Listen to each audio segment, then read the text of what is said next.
नमस्कार मंडळी, स्वागत आहे तुमचं मराठी एक्सप्रेस या आपल्या लोकप्रिय चॅनलमध्ये। मंडळी, हीच ती CCTVची फुटेजेस आहेत ज्यामध्ये कृष्णा आंधळे जो फरार आरोपी आहे तो नाशिकमध्ये असल्याचं सांगितलं जात आहे। कृष्णा आंधळे हा नाशिकमध्ये पाहिला गेले असल्याचं सांगितलं जात आहे। पांढरा शर्ट आणि काळी पॅन्ट घातलेला इसम जो मागे बसलेला आहे तो कृष्णा आंधळे आहे असं सांगितलं जात आहे।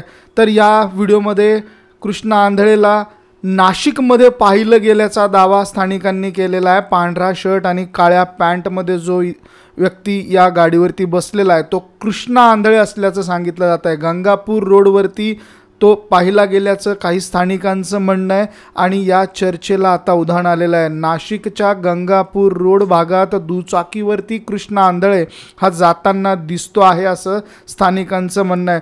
पोलीस घटनास्थळी पोहोचलेले आहेत आणि पोलिसांनी देखील त्या ठिकाणी शोधाशोध सुरू केलेली आहे। त्यामुळे कृष्णा आंधळे जो गेली कित्येक दिवस फरार होता तो कृष्णा आंधळे या CCTVमध्ये बघायला मिळतो आहे असं स्थानिकांचं म्हणणं आहे आणि पोलीस त्या दिशेने तपास देखील करत आहेत। तर हेच ते CCTV फुटेजेस होतं जे आज दिवसभर प्रचंड मोठ्या प्रमाणात व्हायरल होतं आहे। कृष्णा आंधळे याच्याबद्दलची ही माहिती सध्या समोर येते आहे।